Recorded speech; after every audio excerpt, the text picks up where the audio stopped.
해보면 일단 우리가 얘들 같은 경우는 비특이적이랑 특이적 구분할 수 있었고요. 그래서 이걸 조금 고급스러운 말로 선천성 면역과 후천성 면역이 있다라고 배웠잖아요.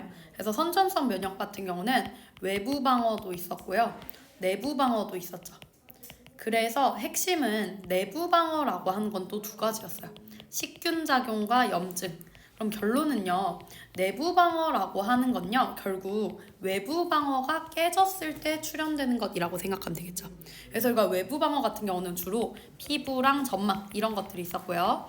여기서는 말 그대로 물리적으로 막아주는 역할도 있었고 화학적으로 막아주는 역할도 있었다라고 생각을 하면 됐었죠. 근데 우리가 오늘 배울 거에서 조금 연관되는 걸 추려서 한번 가져와 보면요. 일단 식균작용이라고 하는 걸 여러분들이 배웠잖아요. 그럼 식균작용의 특징은 얘가 병원체를 어떻게 해요?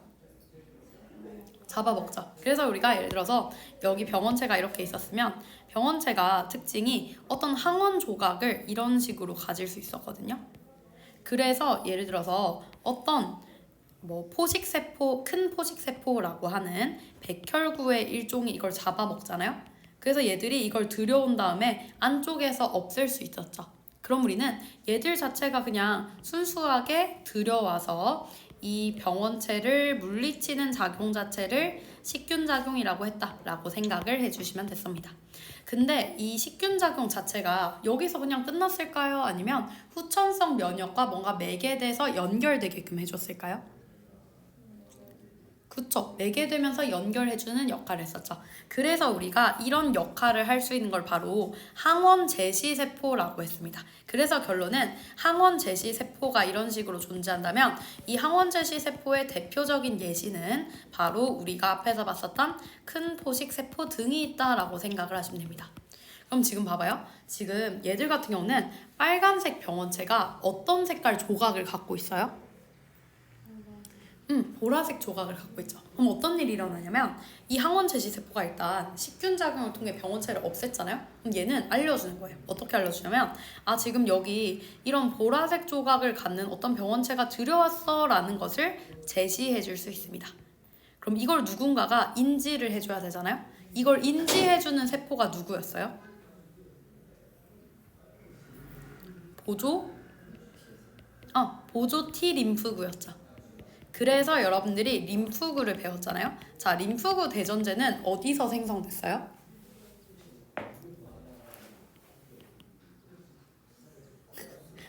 골수에서 생성됐죠. 그리고 얘들 이름은 어디에 따라서 구분되냐면 이름은 성숙되는 장소에 따라서 구분이 됐어요. 그래서 우리가 림프구 종류가 우리가 배운 건 크게 두 가지였잖아요. T림프구, B림프구. 그럼 둘 중에서 골수 뼈에 있는 물 내지는 본메로에서 성숙되는 거는 비림푸구일까요? T림푸구일까요? 그쵸. 그래서 결론 비림푸구는 골수에서 성숙돼요. 그럼 T림푸구는 어디서 성숙됐을까요? 가슴샘에서 성숙됐다라고 생각을 해주시면 됩니다. 자, 그럼 결론 저기서 얘기하는 보조 T림푸구는 어디서 성숙된 애예요? 가슴샘에서 성숙된 애다라고 생각하면 되겠죠. 그럼 이 보조 T림프구가 두 개한테 이를 수 있다 했잖아요. 첫 번째, 세포 독성 T림프구. 두 번째, B림프구. 자, 그럼 둘 중에서 감염된 세포를 직접 제거해준 애는 누구였어요? 세포 독성 T였죠. 그래서 세포 독성 T의 역할은요, 감염된 세포를 직접적으로 제거해줍니다. 왜냐? 이 감염된 세포는 더 이상 정상세포로 돌아오지 않아요. 그 대신 계속해서 병원체를 생성해내는 공장처럼 사용되거든요. 그래서 우리는 세포 독성 T림프구는 감염된 세포를 직접적으로 제거해주고요. 그래서 얘들 작용을 세포성 면역이라고 불렀습니다. 자, 그럼 B림프구는요, 두 가지로 분화했죠. 어떤 거 두 가지로 분화했어요? 그쵸. 형질세포랑 기역세포로 분화했어요. 그럼 둘 중에서 항체를 생성할 수 있는 거 누구였어요? 그쵸. 형질세포의 역할은 가장 중요한 게 항체를 생성, 분비해줍니다. 그럼 기역세포는 최초 침입했을 때 그 역할을 해요?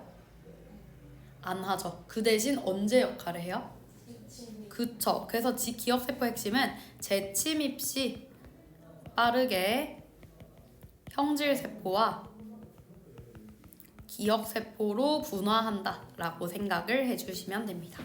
그래서 정리하자면 전반적으로 이 작용이 우리가 얘기하는 방어작용이다라고 생각하시면 되고요. 우리가 오늘 해야 되는 게 항원항체 반응이기 때문에 그걸 설명하기 위해서 이게 조금은 필요했다라고 해서 정리를 해드렸고요. 그럼 우리가 본격적으로 항원항체 반응들에 대해서 쭉 한번 보도록 하겠습니다. 자, 그래서 일단은요, 항원항체 반응의 정의부터 나와 있는데요. 결론은 뭐냐면 항체는 탄단지 중 뭐에 해당할까요? 맞아요. 얘는 단백질에 해당해요. 자, 그래서 먼저 항원항체 반응의 정의가 나와 있는데 우린 결론이 항원이 체내에 침입한다면 이에 대항하는 항체가 생성됩니다. 그래서 이 항체라고 하는 건요, 단백질이다 라고 생각을 하시면 되고요. 얘들은 항원과 결합해서 무력화시킬 수 있는 특정 단백질이라고 생각을 해주시면 됩니다. 그럼 여러분들이 통합과학 때 배웠던 게요, 단백질은 입체 구조가 져요, 평면 구조가 져요? 맞아요. 단백질은 특징이 입체 구조를 가져요. 그리고 이 입체 구조에 의해서 기능이 발현돼요. 자, 그럼 추측건데 아마도 서로 다른 항원은 당연히 다르게 생겼을 거잖아요. 그럼 서로 다른 항원에 결합하는 각각의 항체끼리 동시에 결합할 수 있을까요? 안 되겠죠. 즉 얘들은 특징이 뭐냐면요, 결합 부위의 입체 구조가 항체의 종류에 따라서 달라요. 그래서 결론은요, 입체 구조가 꼭 맞아떨어지는 특정 항원하고만 결합합니다. 자, 그럼 우리가 이 단백질인 항체가 뭔지 정확하게 알아야 되잖아요. 항체는 밑줄 그을게요. Y자 모양의 혈장 단백질이에요. 그래서 얘는 일반적으로 긴 사슬 2개,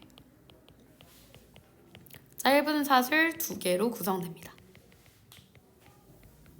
그래서 오른쪽 그림 보시면요, 긴 사슬 그림이 이렇게 되는 거예요. 긴 사슬은 요렇게 된 걸 얘기해요. 길게 아래랑 위랑 이렇게 쭉 연결되는 거. 제가 지금 긴 사슬이고요. 자, 그럼 짧은 사슬은 뭐냐면요, 지금 좌우 각각에 대해서 여기 짧게 존재하는 거 보이죠? 얘가 짧은 사슬이다 라고 생각을 해주시면 돼요. 그래서 결론은 항체 같은 경우는 좌우 대칭으로서 좌우 각각의 짧은 사슬 하나, 긴 사슬 하나씩이 존재하는 양상이다 라고 생각을 해주시면 됩니다. 자, 그리고 그 다음에 여러분들이 인상적인 게 뭐냐면요, 여기서 이 그림을 한 번만 잘 봐요. 그림 한 번만 보시면요, 얘들이 왼쪽에 있는 항원은 무슨 모양이에요? 동그랗죠? 오른쪽에 있는 항원은 무슨 모양이에요? 네모 모양이죠. 근데 잘 보면요, 여기 항체의 결합 부위에 있는 부분이 동그란 모양이에요, 네모 모양이에요? 그쵸. 그래서 결론은요, 얘들은 꼭 맞아떨어지는 애들끼리만 결합을 해요. 그래서 이 항원 A는 결합을 할 수 있는 거예요. 근데 항원 B는 이 항체에 결합을 할 수 없다라고 생각을 해주시면 되겠죠. 자, 그래서 중요한 건 뭐냐면요, 여러분들이 이렇게 생각할 수 있어요. 항원과 병원체는 동일한 개념이다 라고 생각을 할 수도 있거든요. 근데 얘는 이게 아니고요, 굳이 따지자면 이렇게 생각하면 돼요. 항원이 병원체에 포함되고 있는 거예요. 즉 결론은 뭐냐면요, 어떤 병원체는 여기 밑줄 그어주세요. 각기 다른 항원으로 작용할 수 있는 부분이 여러 군데가 있습니다. 그래서 여러분들이 이 그림을 보시면요, 지금 이 병원체는 항원 종류를 몇 개 갖고 있어요? 2개 갖고 있죠. 항원 A, 항원 B 있죠. 그래서 결론은요, 얘는 이 항원 2개에 맞춰서 각각 결합할 수 있는 항체도 2가지인 거예요. 왜냐? 항체 A는 항원 A랑 결합하고요, 항체 B는 항원 B와 결합하는데 어쨌든 결합 부위의 양상이 다른 항체 C는 이 병원체에 결합을 할 수 있을까요? 없는 거겠죠. 그래서 결론은 여러분들 기억해 주시면 되는 게, 병원체는 항원을 한 개만 가져요, 여러 가지 가질 수 있어요? 여러 가지 가질 수 있다라는 것이 핵심이겠죠. 그래서 이렇게 생각을 해주시면 되고요. 자, 그럼 이 항체가 어쨌든 빠르게 병원체를 제거하는데 왜 그러냐면요, 보시면요, 이게 연쇄적으로 이렇게 결합하면서 덩어리를 형성해요. 그럼 우리가 백혈구가 하나만 먹을 때 그냥 이거 왕 먹으면 다 끝나겠죠. 그래서 결론은 얘들의 역할은 병원체가 쉽게 이동을 하지 못하게 하고요. 그와 동시에 식세포작용이 쉽게 일어나게 하면서 빠르게 병원체를 제거해주는 데 기여해준다라고 생각을 해주시면 됩니다. 자, 그래서 여러분들이 사실 항원항체 반응이라고 하는 건요, 우리 코로나 겪으면서 조금 더 여러분들이 일상생활에서 많이 들어본 용어잖아요. 그래서 얘들 같은 경우는요, 우리가 질병을 치료하거나 또는 질병을 진단하는 데도 사용이 될 수 있다라고 생각을 해주시면 됩니다. 자, 그래서 여러분들 코로나 때 한번 기억을 해봐요. 코로나 때 우리 선 2개가 관찰 안 되면 이거 적합한 결과라고 봤어요, 안 봤어요? 안 봤죠. 어쨌든 우리가 여러분들이 한 번쯤 코 쑤셔 봤잖아요. 코 쑤셔서 한번 검사해보면요, 무조건 선 하나가 나타나야지만 이게 결과가 잘 완성된 거다라고 얘기를 하죠. 그 이유가 뭐냐면요, 이 자가진단 원리의 키트를 보시면요, 세 가지 항체가 붙어 있어요. 뭐냐면 여기 항체 1, 항체 2, 그리고 대조군 항체가 있거든요. 그래서 특징이 뭐냐면요, 이 항체 1에는 여기 밑 줄거주세요, 붉은색을 띠는 색소가 부착되어 있습니다. 그래서 결론은요, 항체 1이 어떤 위치에 보이잖아요. 그럼 우리가 붉게 표시가 된다라고 생각하시면 돼요. 근데 특징이 뭐냐면요, 이 항체 1과 대조군 항체는 여기 이렇게 써주세요. 무조건 결합합니다. 즉 우리가 대조군 항체는 애초에 여기 결합할 수밖에 없는 걸 만들어주는 거예요. 그럼 이런 거죠. 얘들이 만약에 시료가 쭉 흐르잖아요. 근데 대조군까지 안 갔어요. 그러면 색깔이 안 보여지는 거예요. 그럼 우린 결론이 저기 색깔이 안 보여졌다는 얘기는 적어도 검사선까지도 안 왔다라는 걸 의미하겠죠. 즉 여기에 색깔이 표시가 되어야지만 무조건 여기까지는 이동했다라는 걸 판정할 수 있잖아요. 그래서 결론은 항체 1과 대조군 항체는 무조건 결합하는 애로서 우리가 여기 붉은색 색소가 나타나야지만 지금 이게 끝까지 이동했다라는 걸 확인할 수 있는 거죠. 자, 그럼 특징이 뭐냐면요, 만약에 제가 감염됐잖아요. 그러면 제 검체 안에는 감염된 병원체에 의한 항원이 존재하겠죠. 그래서 결론은요, 감염된 사람 같은 경우는 이 시료에 감염성 질환의 항원이 들어있는 거예요. 그럼 특징이 뭐냐면요, 우리가 코로나로 판정되면 붉게 되잖아요. 왜 그러냐면 이 항원 자체가, 여기 쓸게요, 이 항원은 항체 1과도 결합이 가능하고요. 그 다음에 항체 2와도 결합이 가능합니다. 자, 그럼 결론이 뭐냐면요, 제가 만약에 어떤 병원체에 감염됐어요. 그러면 여기 제가 타액을 떨어뜨린다면 이 타액 안에는 항원이 존재하겠죠. 일단 이 항원 자체가 쭉 움직이는 과정에서 항체랑 결합할 수 있는 거예요. 자, 그럼 이 항체 무슨 색깔 띄어요? 빨간 색깔 띄죠. 근데 특징이 뭐냐면요, 이 항원이 또 다르게 항체 2에도 결합할 수 있는 거예요. 근데 항체 2가 검사선에 쭉 존재를 하잖아요. 그럼 얘들이 이런 식으로 결합을 하면서 빨간 색깔로 최종적으로 나타날 수 있겠죠. 그래서 결론은 제가 만약에 특정 항원에 감염이 됐다면 T선에도 빨간색, C선에도 빨간색으로 표시가 된다라고 생각하면 되겠죠. 근데 만약에 애초에 제가 항원에 감염이 안 됐어요. 그럼 이 시료 안에는 항체 1과 결합할 수 있는 항원이 없잖아요. 그러면 항체 1만 움직이게 되는 거예요. 항체 1과 항체 2는 달라붙지 않으니까 특정 항원에만 두 개가 결합할 수 있는 거죠.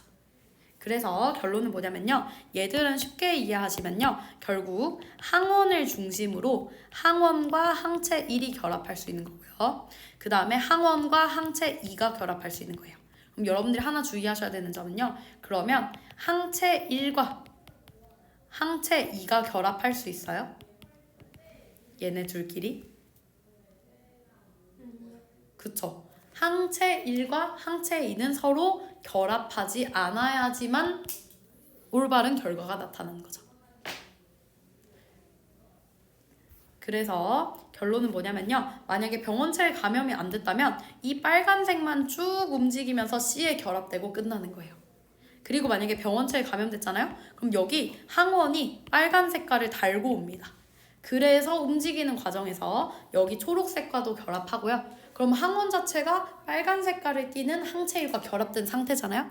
그래서 최종적으로 빨간 색깔을 띠게끔 해서 우리가 지금 감염이 됐네 라고 판정할 수 있다는 점으로 여러분들이 이해해 주시면 좋을 것 같습니다. 그래서 아마도 학교에서 수행평가 나오면 뭐 요거까지 같이 포함해서 나올 가능성이 높기 때문에 여러분들이 이해해 주시면 좋을 것 같고요. 그러면 어때요? 은지 이해됐나요? 수지는? 혜원이는? 오케이, 그러면 얘는 짚어보고 그 다음에 우리 뒤로 넘어가서 혈액의 응집 반응 한번 봅시다. 그래서 혈액의 응집 반응은 별로 어렵진 않거든요. 얘들 일단 이거부터 정해볼게요. 자, 여러분들 뭐 피를 흘려본 경험은 어쨌든 일상생활 속에서 좀 있을 것 같아요. 여러분들 피가 굳으면 딱딱해져요? 아니면 아예 다 기화돼요? 딱딱해지면서 빨간 색깔 뭔가가 남죠. 그리고 굳으면서 찐득찐득한 거 아마 여러분들 느껴보셨을 거예요. 그래서 결론은 혈액이라고 하는 건요, 우리가 액체라고 하기보다는 약간 고체가 녹아들어 있는 어떤 수용액이라고 이해하시면 쉽습니다. 그래서 여러분들이 혈액을 원심 분리를 돌려보잖아요. 원심 분리는 뭐냐면요, 우리가 회전시켜서 밀도차에 따라서 물질을 구분시키는 거예요. 그래서 얘는 원심 분리를 한다면 밀도차에 의해서 물질이 분리된다라고 생각하시면 돼요. 자, 그럼 결론은요, 무거울수록 가라앉아요? 가벼울수록 가라앉아요? 그쵸. 그래서 얘는 두 가지로 구분돼요. 첫 번째, 아래로 꾸덕하게 가라앉는 빨간 색깔 성분이 있고요. 그 다음에 실제로 보시면 약간 노랗게 돼요. 그래서 노란색으로 이렇게 둥둥 띄는 물체가 있습니다. 자, 그럼 둘 중에서 고체 성분은 아마 뭐일 것 같아요? 맞아요. 그래서 이 빨간 색깔 부분은 혈액의 세포 성분이라고 얘기하고요. 그래서 얘를 혈구라고 합니다. 그래서 혈구는 정의가 혈액의 세포 성분이라고 생각을 해주시면 돼요. 자, 그럼 위에 둥둥 뜨는 건 우리가 뭐라 하냐면 혈장이라고 해요. 혈장은 뭐냐면 혈액의 액체 성분들이라고 생각을 해주시면 됩니다. 자, 그래서 혈구 앞에 뭐 붙이면 우리 사실 아까 앞에서 배웠어요? 백혈구 배웠죠. 그래서 혈구의 종류는 세 가지가 있어요. 백혈구, 적혈구, 그 다음에 혈소판이 있습니다. 자, 그럼 우리가 여기서 이제 어떤 혈액의 응집원, 응집소를 쓸 때는 어떤 개념을 쓸 거냐면요, 백혈구 그리고 혈장을 쓸 거예요. 그래서 일단 여러분들이 기본 전제는 백혈구는 빨갛게 실제로 보이고요. 여러분들 그림으로 아마 이렇게 들어보셨을 거예요. 보셨을 거예요. 이런 식으로 우리 많이 표시하잖아요. 원반 모양으로 된다는 거. 그래서 결론은요, 우리가 밑에서 이제 본격적으로 볼 건요, 혈액의 응집 반응이에요. 자, 그럼 여러분들 현대에서는요, 그냥 내가 아무한테나 수혈해 줄 수 있어요? 아니죠. 우리가 혈액형을 판정해서 어느 사람은 반드시 이런 혈액형한테만 받아야 돼라는 걸 정의하잖아요. 그걸 설명하기 위한 반응이 바로 혈액의 응집 반응이다 라고 생각하면 됩니다. 그래서 응집 반응의 정의는 뭐냐면요, 밑줄 그을게요. 적혈구 세포막에 있는 응집원 내지는 항원과 그 다음 혈액에 있는 응집소 내지는 항체 사이에서 항원항체 반응이 일어나면서 얘들이 붙잖아요. 그러면 적혈구들끼리 밑줄 그을게요. 서로 엉겨 붙겠죠. 그러면서 일어나는 반응을 응집 반응이라고 부른다라고 생각을 해주시면 됩니다. 자, 그래서 결론은요, 특정 응집원과 특정 응집소가 결합하면 응집 반응이 일어나요. 그래서 우리는 이를 통해 혈액형을 판정한다라고 생각하시면 되고요. 그러면 여러분들 몸에서 혈액은 계속해서 순환해야 되는데 혈액이 굳으면 될까요? 안 될까요? 그쵸. 응집 반응이 일어나면 안 된다라고 생각을 하시면 되겠죠. 그래서 결론은 뭐냐면 우리가 응집 반응을 회피하기 위해서 피해서 수혈을 해준다라고 생각을 해주시면 돼요. 자, 그러면 우리가 혈액형들 종류는 여러분들 쉽게 알 것 같아요. 우리 ABO식 혈액형 종류 몇 가지 있어요? 4개 있죠. A형, B형, AB형, O형. 자, 그럼 여러분들이 과감하게 이렇게 기억을 해주세요. 먼저 응집원은 당연히 원으로 끝나니까 항원일까요? 항체일까요? 그쵸, 항원이겠죠. 그럼 이렇게 외워주세요. 자, 응집원은 쓸게요. 이거 혈액형 이름 그대로 따라갑니다. 아예 그대로 따라가요. 자, 그럼 여러분들 혈액형 종류 A, B, AB, O 있잖아요. 그럼 지금 여기서 알파벳 종류가 O 제외하고 몇 개 썼어요? O 제외하면 몇 종류 썼을까요? 그쵸. 그래서 결론은 응집원 종류는 이렇게 있어요. 응집원 A, 응집원 B. 혈액형 이름 그대로 따라가죠. 자, 그럼 결론. A형은 어떤 응집원 가질까요? B형은? 그리고 A, B형과 O형 중에서 응집원 안 갖는 애 누구일까요? O형이죠. 그리고 응집원 2개 갖는 애 누구일까요? A형이겠죠. 그러면 끝. 결론. 응집원은 혈액형 이름 그대로 따라간다라는 거 꼭 기억을 해주시면 되고요. 자, 그럼 응집소는 뭐가 있냐면요. 응집소는 이에 대해서 비슷한 용어인 2가지가 있습니다. 응집소 알파, 응집소 베타가 있어요. 자, 그럼 추측건데 여러분들 생각에는요. A는 알파랑 결합할 것 같아요? 베타랑 결합할 것 같아요? 좀 비슷한 것끼리 매치하면 돼요. 그쵸. 그럼 결론은 A는 알파랑 결합하고요. B는 베타랑 결합해요. 그럼 핵심은 이거예요. 여러분들 몸 안에서 응집 반응 일어나면 돼요? 안 돼요? 안 돼요. 안 되죠. 그래서 반대로 갖는 거예요. 그러면 A형은 응집원 뭐 갖는다고요? 알파. 응집원 A. A. 그럼 얘는 베타 가질까요? 알파 가질까요? 알파. 응집이 안 일어나려면 응집소 베타 가져야 되는 거죠. 그래서 지그재그로 갖는 거죠. 자, B형은 그럼 응집원 뭐 가져요? B. 그럼 응집소는 뭐 가질까요? 알파. 그쵸. 자, 그리고 A, B랑 O 중에서 응집원에 모두 집중된 거 누구일까요? 응집원. 그쵸. 그래서 A, B형은 응집원 A 그리고 응집원 B 같겠죠. 그럼 이거 응집소 가질 수 있어요? 없죠. 그럼 O형은 뭐가 없을까요? 그쵸. 그럼 추측건데 얘는 어디에 몰빵했을까요? 그쵸. 그래서 결론 응집소 알파 베타를 모두 갖는 게 O형인 거예요. 자, 그럼 여러분들이 이렇게 생각해도 되죠. 제가 만약에 4가지 혈액형 중에서 어떤 애의 응집원을 따올 거예요. 그래서 이 응집원을 어느 누구의 혈액과 섞어도 응집 반응이 안 일어나게 하고 싶어요. 그러면 어떤 혈액형의 응집원을 사용하면 절대 응집 반응이 안 일어날까요? 얘는 O형이겠죠. 왜냐? O는 응집원이 없으니까. 그럼 같은 맥락으로 제가 만약에 무조건 응집 반응이 안 일어나게 하고 싶어요. 그러면 어떤 애의 응집소를 쓰면 될까요? 그쵸. A, B는 응집소가 없으니까요. 즉 얘들은 결론이 이게 지금 존재하는 곳이 응집원은 적혈구, 세포막 응집소는 혈장 안에 녹아들어 있다라고 생각을 해주시면 돼요. 그래서 결론은 제가 만약에 AB형의 혈장 쓰잖아요. 그럼 걔는 사실은 응집할 수 있는 성분이 하나도 없는 거예요. 혈장 안에 응집소가 없기 때문에 라고 생각을 하시면 되겠죠. 자, 그럼 우리가 이제 밑에 보시면 얘까지만 끝나요. 혈액형 판정이 있거든요. 그럼 얘는 지금 보시면요. 항 A 혈청과 항 B 혈청이 있대요. 자, 그럼 우리가 일단은 혈청이라고 하는 게 뭐냐면요. 혈청은 이거예요. 혈청은 혈장 속에서 밑줄 그을게요. 혈액 응고 성분을 제거한 액체 성분입니다. 즉 결론은 날 것이 혈장이고요. 이 혈장 내에 혈청이 포함된다라고 생각하면 돼요. 그래서 혈청에서 응고 성분을 더해준다면 그게 혈장이 된다라고 생각을 해주시면 됩니다. 자, 그러면 봐봐요. 우리 아까 A, B는 응집원에서 썼어요? 응집소에서 썼어요? 응집원에서 썼어. 그러면 추측건데 항 A는 어떤 응집원을 잡아낼까요? 항 A. A를 잡을까요? B를 잡을까요? 항 A.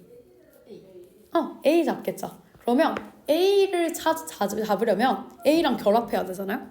그럼 알파를 써야 될까요? 베타를 써야 될까요? 베타. 자, A가 있는지 없는지 알고 싶어요. 그럼 A랑 결합할 수 있어야 되죠. 그럼 A랑 결합하는 응집소는 알파예요? 베타예요? 알파예요. 그쵸. 그래서 여러분 헷갈리면 안 되는 게 우리가 방금 본 건 고유한 혈액형에 있는 혈액이거든요. 그럼 이 사람 몸 안에서 응집 반응 일어나면 죽죠. 그래서 여기서는 핵심이 서로 응집을 안 하게끔 갖고 있는 거예요. 근데 이제 내가 보고 싶은 건 과연 얘네들의 혈액형이 뭔지를 응집 반응으로 판정하고 싶은 거거든요. 그래서 항A는 뭐냐면 A가 있는지 없는지 잡아내고 싶은 거예요. 그래서 우리가 이런 거죠. 여러분들이 혈액형 판정한다고 해서 제가 여러분들 몸 안에 응집소를 주사해 주는 게 아니죠. 여러분들 혈액을 조금 따와요. 그리고 이걸 밖에서 반응시켜주기 때문에 응집 반응이 사실 일어나야지만 확인을 할 수 있는 거죠. 그래서 결론은 항A 혈청은 A 여부를 확인하는 거기 때문에 밑줄 그어주세요. 얘는 응집소 알파를 포함합니다. 그래서 결론, 응집소 알파를 넣었는데 응집 반응이 일어나면 뭐가 있는 거예요? 응집원. 응집원 뭐가 있는 걸까? A. 그쵸, 응집원 A가 있는 거죠. 자, 그리고 응집소 베타를 마찬가지로 포함하는 항비 혈청을 넣어주면 만약에 응집 반응이 일어났을 때 뭐가 있는 걸까요? 응집원 B. 그쵸. 자, 그럼 이거 쉽게 볼게요. A형은 언제만 응집해요? 어떤 혈청 썼을 때만 응집할까요? 항에 있으면 응집하겠죠. B형은? 항비. AB형은? 둘 다. O형은 응집해요? 안 하는 거죠. 얘만 보시면 끝이에요. 그래서 사실 여러분들이 용어 정리만 좀 명백하게 하면 좋을 것 같아요. 그래서 어떤 식으로 용어 정리 하시면 좋냐면요. 자, 우리 응집원과 응집소 중에서 A, B 쓴 거 누구라고요? A, B 쓰는 건 응집원이에요? 응집소예요? 응집원이죠. 응집소는 뭐 써요? 알파, 베타 쓰죠. 그러면 A랑 베타랑 결합할까요? A랑 알파랑 결합할까요? 그쵸. A랑 알파가 결합하는 거죠. 그래서 결론은 A, 알파 결합되는 반응이 내 몸 안에서 일어나면 돼요? 안 되죠. 그래서 특정 혈액형이 가지는 각각의 응집원과 응집소는 상호 보완적으로 가져요. 반대로 갖는다라고 이해하시면 쉬워요. 근데 우리가 이걸 판정하기 위해서는 혈청을 쓰는데 혈청 이름이 항A, 항B예요. 그럼 항A의 목적은 뭘 잡아내는 거예요? 항A니까? 항A니까 A가 있는지 없는지 잡아내는 거죠. 그럼 어떤 응집소가 들어있어야 돼요? 알파. 그리고 항B는 B가 있는지 없는지 잡아내고 싶어요. 그럼 뭐가 있어야 될까요? 베타가 있어야 되는 거죠. 그래서 여러분들이 약간 지금 헷갈려하는 게 A를 잡아내려면 왜 걔가 있어야 되는지 헷갈리는 거거든요. 이거 볼게요. 봐봐요. 만약에 A형과 O형이 있다고 아니다. A형과 O형이라고 쳐볼게요. 자, O형이 있다고 쳐볼게요. 그럼 A형은 어떤 응집원 가져요? A 가지죠. O형은 가져요, 안 가져요? 안 가지죠. 그러면 제가 만약에 A형인지 O형인지를 비교하기 위해서 여기다가 응집소 베타를 넣어요. 그러면 A형 응집해요? 안 하죠. O형 응집해요? 아니. 안 하죠. 왜냐? O형 안에는 응집원이 없기 때문에. 그럼 우리 지금 이거 봤을 때는 A의 유무를 제대로 판정할 수 없죠. 근데 사실은 A형은 응집원 A가 있잖아요. O형은 응집원 A가 없죠. 그럼 적어도 A 유무를 확인하기 위해 판정하는 결과가 달라야 되는데 응집소 베타를 쓰면 결과가 동일하죠. 그럼 우리는 A 유무를 제대로 확인할 수 없는 거죠. 근데 제가 여기서 만약에 응집소 알파를 반응시켜줘요. 그럼 A형은 응집해요? 하죠. O형은 응집해요? 안 하죠. 그럼 이 결과의 차이를 통해서 응집원 A 유무를 제대로 확인할 수 있는 거죠. 그래서 결론은 잡아내고자 하는 대상이 항A는 A 유무기 때문에 알파를 포함하고요. 항B는 B 유무를 보고자 하는 거기 때문에 베타를 포함한다 라고 생각을 해주시면 됩니다. 자, 그래서 밑에 보시면 수열 관계가 나와 있어요. 그럼 사실 우리 베스트는 같은 혈액형끼리 수열하는 게 가장 안정하죠. 근데 굳이 따지자면요, 제일 이타적인 혈액형이 뭘까요? 수열 관계에서 O형이죠. 그리고 제일 좀 이기라고 하면 좀 그렇고 좀 베타적인 혈액형은 뭘까요? 왜 그러냐면 밑줄 그을게요. 얘들 같은 경우는 우리가 혈액을 제공하는 사람의 응집원과 혈액을 제공받는 사람의 응집소가 응집 반응을 일으키지 않는다면 소량 수열이 가능합니다. 그러면 주는 사람의 응집원이 사실 없어야 되는 거죠. 그럼 주는 사람의 응집원 없는 사람 누구예요? O형이죠. 그래서 O형은 다 줄 수는 있는 거예요. 소량만큼. 그리고 제공받는 사람의 응집소가 응집 반응을 안 일으키면 되잖아요. 그럼 응집소가 없는 애 누구예요? AB요. AB형이죠. 그럼 AB형은 모두한테 조금씩 받을 수는 있는 거죠. 그럼 결론이 오직 같은 혈액형한테만 수혈받을 수 있는 사람은 누구예요? 그쵸. O형은 O형한테만 수혈을 받아야 된다라고 생각을 해주시면 됩니다. 그럼 우리가 마지막으로 뭐까지 얹으면 되냐면요. RH식 혈액형이 있어요. 그럼 RH식 혈액형은요. 밑줄 끌게요. 얘도 똑같아요. RH 응집원의 유무에 따라서 RH 플러스와 RH 마이너스로 구분합니다. 자, 그러면 RH 플러스 같은 경우는요. 얘들부터 볼게요. 아니다. RH 플러스부터 볼게요. 자, 그럼 이름처럼 RH 플러스는 응집원 있을까요? 없을까요? 있죠. 그러면 응집원과 응집소가 결합하니까 응집소는 있어요? 없어요? 없죠. 그래서 밑줄 그을게요. RH 플러스는 이름처럼 응집원은 있는데 응집소는 없어요. 근데 RH 마이너스는 재밌는 게 일단 마이너스예요. 그럼 응집원 있을까요? 없죠. 근데 얘는 잘 보면 이거예요. 응집원과 응집소 모두 없어요. 그리고 얘들은 RH 응집원에 노출되잖아요. 그러면 RH 응집소가 생성될 수 있습니다. 자, 그럼 얘도 만약에 제가 항 RH 혈청을 쓴다면 응집원을 판정하고 싶은 거죠. 그래서 이 항 RH 혈청 같은 경우는 항 RH 응집소를 포함해야 되잖아요. 그래서 응집 반응이 일어나면 플러스일까요? 마이너스일까요? 안 일어나면 마이너스 되는 거죠. 왜냐? 응집소에 반응하려면 응집원이 존재해야 되고 응집원이 있는 것은 이름처럼 RH 플러스니까요. 자, 그래서 결론은 수열 관계는요. RH 플러스는 당연히 RH 플러스한테서도 받을 수 있고 RH 마이너스한테도 받을 수 있어요. 근데 RH 마이너스는 RH 플러스한테 받을 수 없습니다.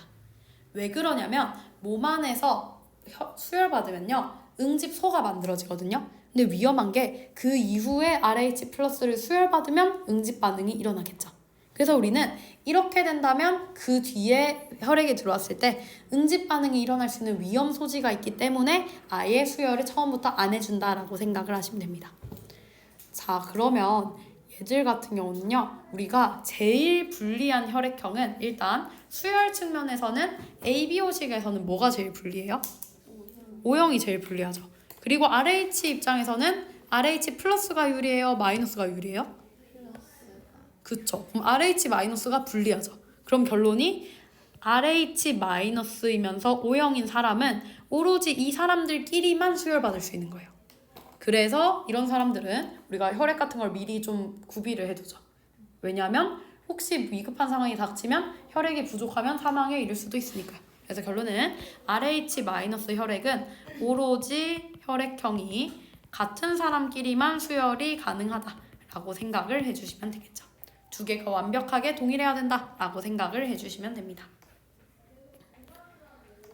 자, 그래서 여기까지 보시면요. 뒤에는 판정하는 거여서 크게는 어렵지 않을 것 같고요. 그래서 뒤로 넘어가 보면 우리 저번 시간에 여기는 했었죠. 1차 면역과 2차 면역 했었고요. 결론은 2차 면역의 목표는 결국 1차 면역을 통해서 기억세포의 생성을 유도한 다음에 기억세포가 빠르게 항체를 만들 수 있게끔, 정확하게는 기억세포가 빠르게 형질세포로 분화한 후에 이 형질세포가 빠르게 항체를 만들어낼 수 있게끔 기대하는 어떤 역할이다 라고 생각을 하시면 됐었죠.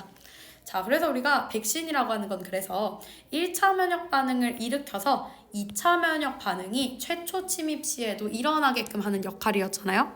그래서 뒤로 넘어가 보시면요. 백신의 종류가 쭉 있어요.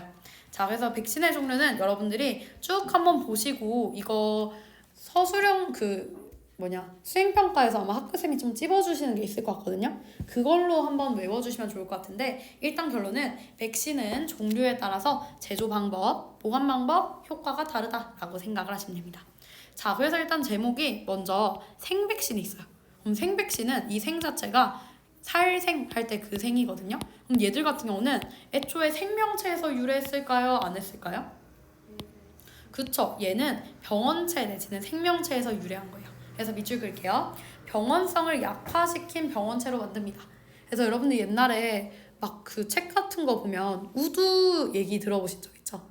막 우두에 한번 감염된 사람은 비교적 덜 사망한다고 막 그런 거 보신 적 있죠? 이런 것들이 생백신의 예시라고 생각하면 됩니다. 그래서 얘는 병원체의 병원성을 약화시켜줘요.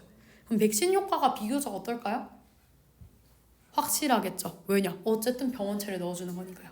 근데 주의할 점은 어쨌든 병원체를 넣어주잖아요? 그러면 면역력이 약하면 질병을 앓을 수도 있겠죠. 그래서 예시로는 약간 좀 옛날 질병들이에요. 홍역, 수두, 결핵, 볼거리 이런 것들은 주로 생백신 또는 약독화 백신 또는 약독화 생백신을 사용한다라고 생각하면 됩니다. 자, 그럼 우리가 사백신은 지금 얘랑 좀 비교되는 거 보이시나요? 죽을 사자 할 때 사예요. 그럼 얘는 결론이 뭐냐면요. 아예 병원체 자체를 밑줄 그을게요. 열이나 화학약품을 처리해서 불활성 상태로 바꿨어요. 즉 거의 죽은 거나 다름없게 바꿔서 넣는 거예요.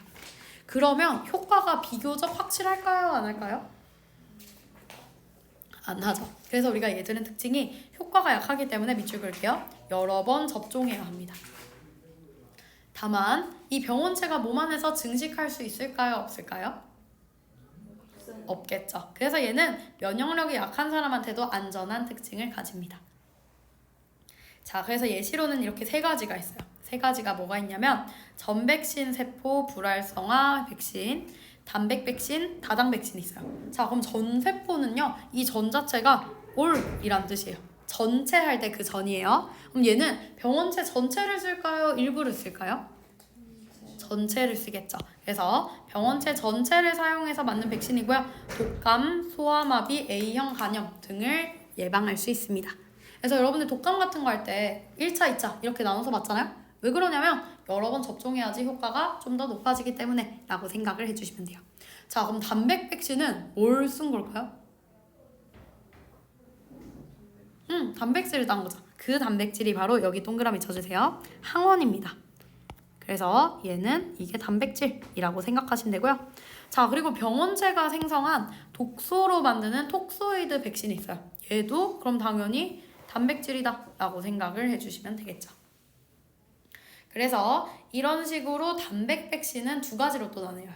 항원으로 만든 아다니 백신과 독소로 만든 톡소이드, 톡신이라고 하는 것 자체가 독이란 뜻이잖아요. 그래서 두 가지가 존재하고요. 예방할 수 있는 질병은 백일의 파상풍, 디프테리아라는 질병이 있습니다.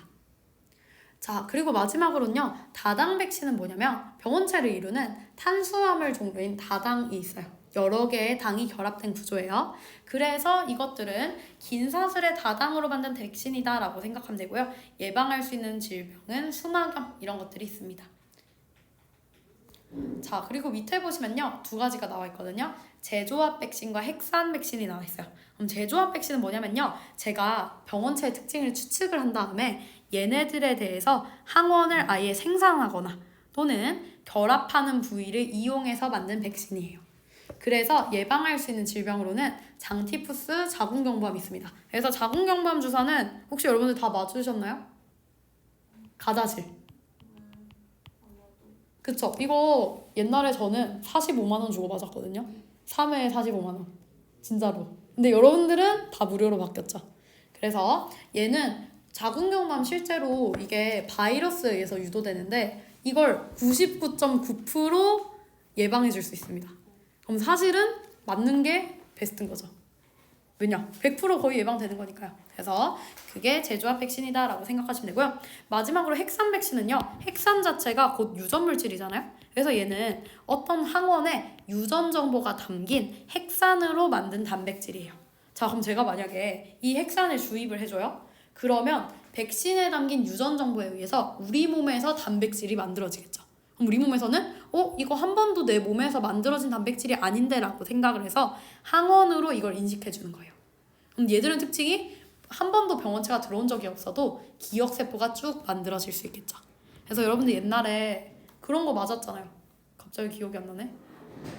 화이자 백신, 백신 있죠. 이런 것들이 다 핵산 백신이라고 생각하면 돼요. 그래서 얘들은 짧은 시간에 많은 양을 생산할 수 있지만 접종을 위한 기술이나 장치가 필요하고요. 연구기간도 좀 길다라고 생각을 하시면 되겠죠. 자, 그래서 백신의 한계는 뭐냐면요. 우리가 물론 많은 질병을 예방할 수 있어요. 근데 우리가 당뇨병, 고혈압 이런 거 백신으로 예방할 수 있어요? 안 되죠. 왜냐? 얘들은 하나만 써줄게요.